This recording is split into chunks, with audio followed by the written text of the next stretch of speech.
How do you think Gays for Gaza will get on long term? Well, the joke at the moment is that there aren't enough tall buildings in Gaza to throw Gays for Gaza off. But these people are, I've said very often, they're part of the same phenomenon as turkeys for Christmas and chickens for KFC. I mean, I'm fed up with these fringe idiot cases. I mean, they're so mentally defective, these people, and incredibly narcissistic.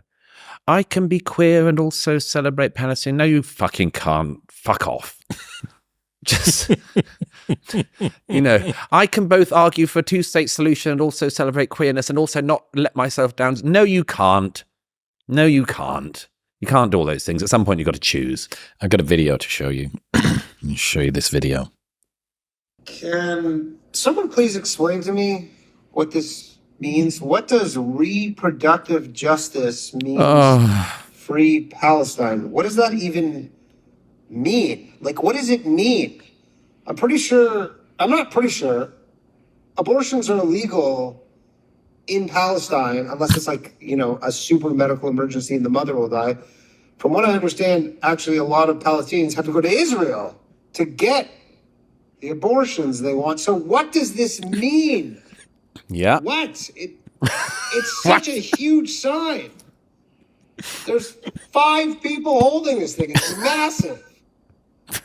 That's very good. That's Danny, the other half of Ryan, who wasn't there the day that you came. Yeah, boys cast. Yeah, reproductive justice means free Palestine. What do you think?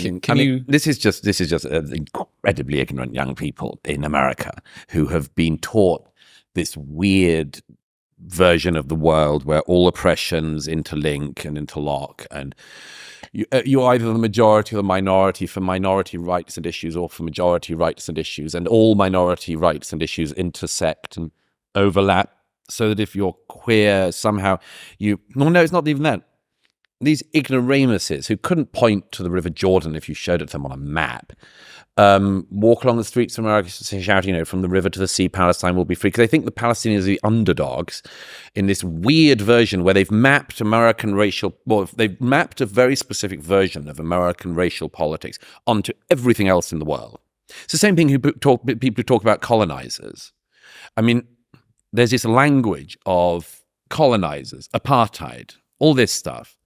And they've just tried to map it everywhere. Well, I say everywhere. Actually, it's highly selectively. I mean, the people who are talking about Israelis being colonizers, when I saw that the other day on the streets of London, I thought, yes, if only there was a name for large numbers of people who came from outside to a country. And if only we could identify what they might be called in Britain. Oh, it would be immigrants, wouldn't it? Do you want to call immigrants colonizers in Britain? You sure you want to follow this logical conclusion? The talk about indigenous peoples. Oh, okay, great. Anyway, you don't want to apply that.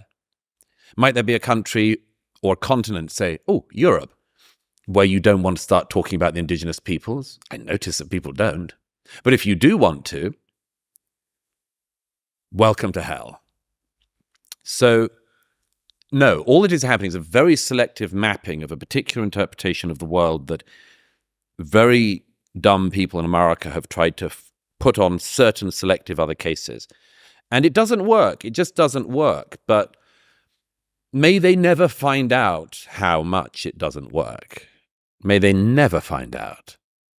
I wish them bliss in their ignorance, because if their ignorance ever gets popped, it will be as brutal a day as can be imagined.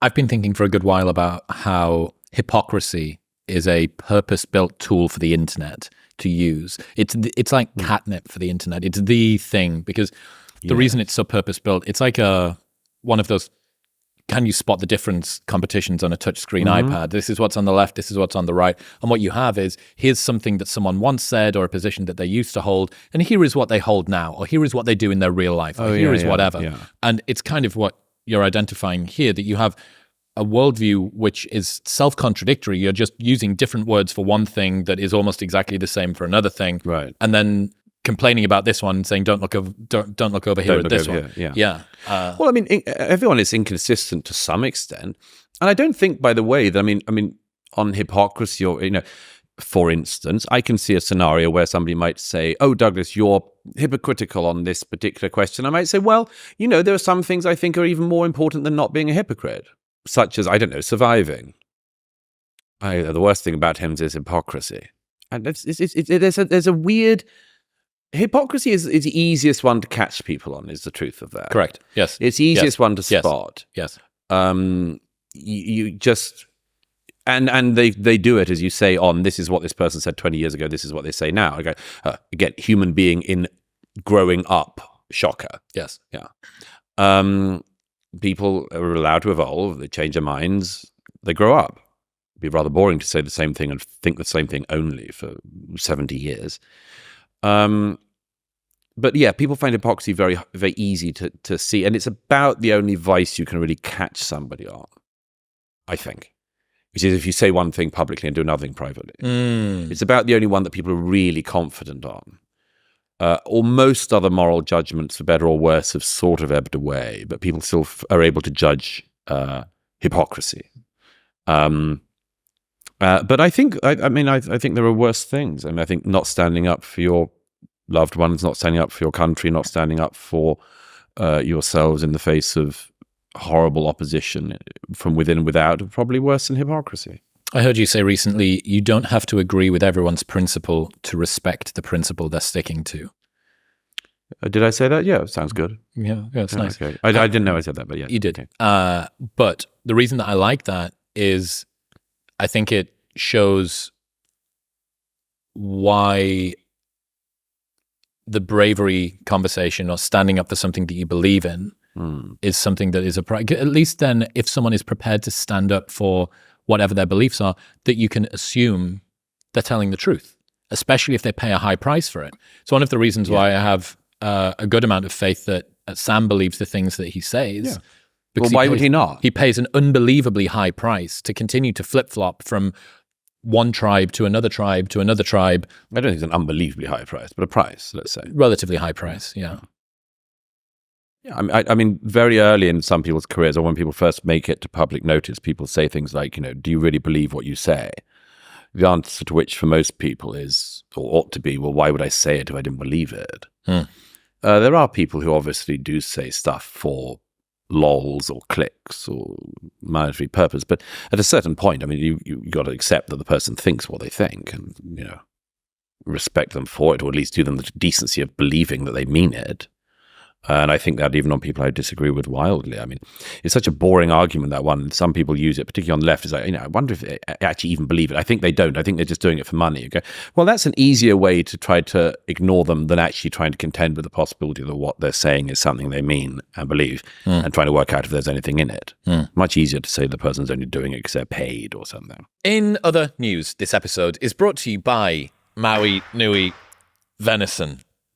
Maui Nui Venison brings the healthiest red meat on the planet direct to your door. Not only is it the most nutrient-dense meat on the planet, they're the only 100% stress-free, wild-harvested venison that you can get. Here's my super secret hack. If you are sick of buying meat that always goes off, put it in the freezer, from frozen, salt both sides of it, put it in an air fryer for 10 to 12 minutes each side, and you have a perfectly cooked steak from frozen that will never go off because it's going from freezer to mouth in the space of 25 minutes. It's a complete game changer. All of their cuts are spectacular, and you can get them frozen, delivered to your door. But their venison sticks are my favorite while I've been on the road. You can get the healthiest red meat on the planet delivered directly to your door, and get 20% off by going to the link in the description below, or heading to mauinuivenison.com/modernwisdom and using the code modernwisdom at checkout. That's MAUINUI venison.com/modernwisdom and modernwisdom at checkout. Thank you very much for tuning in. If you enjoyed that clip with Douglas, you will love the 2-hour-long podcast episode, which you can watch right here. Go on.